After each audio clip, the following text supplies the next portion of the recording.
पाठ है और कल का ये लगे हाथ सबसे पहले आप ये नोट करिएगा। आज का स्वरूप भगवती कुष्मांडा, जैसे आपको बताया। आज रविवार है, रविवार को भगवती को खीर का भोग अति प्रिय है। खीर में जैसे अनेकों साधकों का व्रत रहता है, तो आप उसमें सामक के चावल की खीर बना सकते हैं, साबूदाने की बना सकते हैं, ड्राई फ्रूट्स के हिसाब से बना सकते हैं। और तिथि आज चतुर्थी है, तिथि के हिसाब से आज मालपुआ भगवती को अति प्रिय है। और हम पाठ की बात करें, पाठ आज जो रहेगा चौथे नवरात्र में 5वां, 6वां, 7वां और 8वां अगले दिन रहती है। नए साधक यदि हमारा कार्यक्रम देख रहे हैं तो वो हमारा नवरात्र विशेषांक जरूर देख लें, उससे उन्हें काफी जानकारी प्राप्त हो जाएगी। और लगे हाथ कल का भी आप लोग नोट कर लीजिएगा। कल जैसे पंचमी तिथि रहेगी, 5वां नवरात्र है, तो भगवती स्कंद माता का यानी कि भगवती के 9 स्वरूपों में से पंचम स्वरूप का ध्यान करके कल का पूजन पाठ भक्ति आदि की जाएगी। और भोग की बात करें, जैसे सोमवार है तो भोग में भगवती को दूध का भोग लगाना कल अच्छा रहेगा। और पंचमी के हिसाब से तिथि पंचमी है तो पका केला, ये भी सर्व सुलभ है, हर जगह मिल जाता। पका केले का भोग भगवती को लगावे। पाठ की बात करें तो 9वां और 10वां पाठ कल की तिथि में किया जाएगा।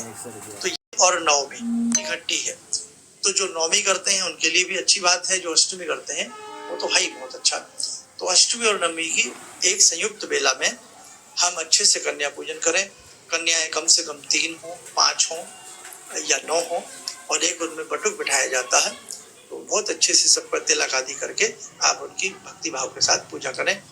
बाकी हम प्रयास करेंगे कल पंचमी के नवरात्र में हम कुछ ना कुछ चर्चा आपके संग इस प्रकार से भी करें, कन्याओं के ऊपर करें, और साथ ही किस प्रकार से हम कन्याओं का पूजन करें, ये कल के अंक में हम विषय शायद ले लें आपके लिए।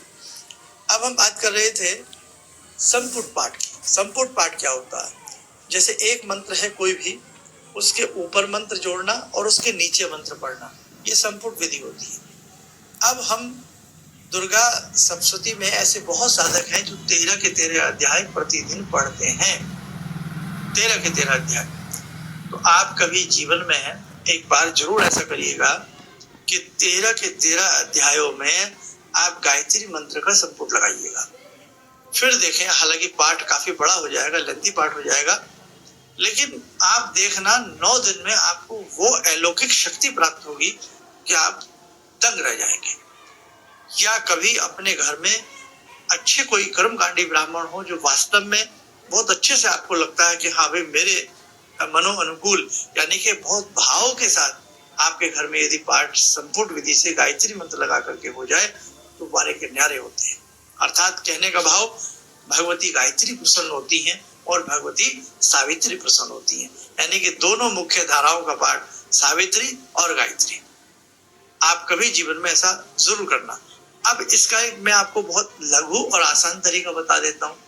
आप में से ऐसे अनेकों साधक हैं जो बहुत अच्छे से संस्कृत नहीं पढ़ पाते, पाठ नहीं कर पाते, या समय अभाव है, तो क्या करें साहब?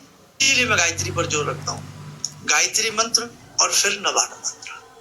आप कम से कम 5 माला गायत्री मंत्र की करें और 11 माला नवारण मंत्र की करें। आई एम ह्रीम क्लीम चामुंडाई विजय, एक महानवारण मंत्र होता है, उसकी एक ही माला सफिशिएंट होती है। मंत्र बहुत बड़ा होता है। वो हमने एक बार किसी अपने कार्यक्रम में आपको होली में और अनेकों पहले नवरात्रों के विशेषांकों में भी हमने आपको वो बहुत अच्छा मंत्र बताया है। तो वो मंत्र आप हमारे पुराने एपिसोड भी जो 5-7 साल पुराने, उन्हें भी कभी कभी देखा करो। उनमें से भी आपको बहुत मटेरियल मिलेगा, बहुत काम की बातें मिलेंगी। दुर्गा उपासक जो भी हैं, भगवती के जो भी उपासक हैं, भवानी के, उनके लिए बहुत कुछ उनमें से मिल सकता है ना। तो अब आपको हम आज बात कर रहे थे संपुट की। तो संपुट समझ गए कि जब हम मंत्र पाठ प्रारंभ करते हैं तो प्रारंभ अवस्था में ही जब हम विनियोग आदि कर लेते हैं, उसके बाद जब पाठ प्रारंभ होता है तो वहीं से सबसे पहले गायत्री मंत्र लगेगा। फिर हमने कोई मंत्र पढ़ा, वो ध्यान के बाद, ध्यान आदि के बाद फिर वही मंत्र लगाया गायत्री।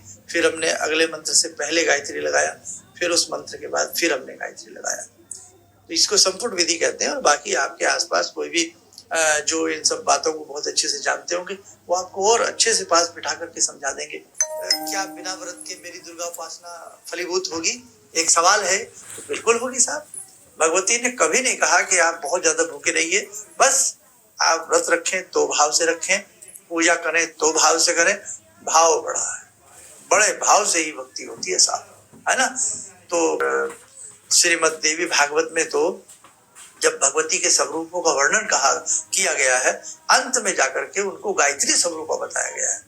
तो देखो कितनी अच्छी बात हो गई कि ये गायत्री स्वरूपा भी हैं, ये इंद्राक्षी स्वरूपा भी हैं, और भगवती जगत जननी जगदम्बा माँ तो है ही माँ, है ना।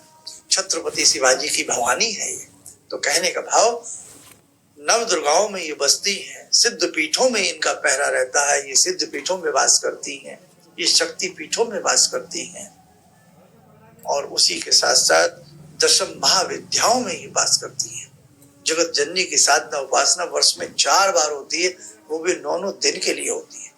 इसलिए आप मामूली मत समझें अपने आप को, आप बहुत बड़े उपासक हैं। और हमारे सभी परिवारों में जो हमारी कुल देवियां होती हैं, तो उनमें भी किसी की त्रिपुर सुंदरी है, किसी की षोडशी है, किसी की विंध्यवासिनी है, किसी की शाकंभरी है ना। तो जो भी भगवती का उपासक होता है, उसके कुल में, उसके परिवार में वही सब रूप की उसकी वो कुल देवी आगे आने वाले समय में उनके बच्चों के लिए वो कुल देवी बन जाती है। तो और बहुत सारी ऐसी चर्चाएं हैं जो हम इस छोटे से कार्यक्रम में नहीं कर सकते। आप प्रतिदिन के हमारे कार्यक्रम देखते रहिए, उसमें हम कुछ ना कुछ आपको बताने का प्रयास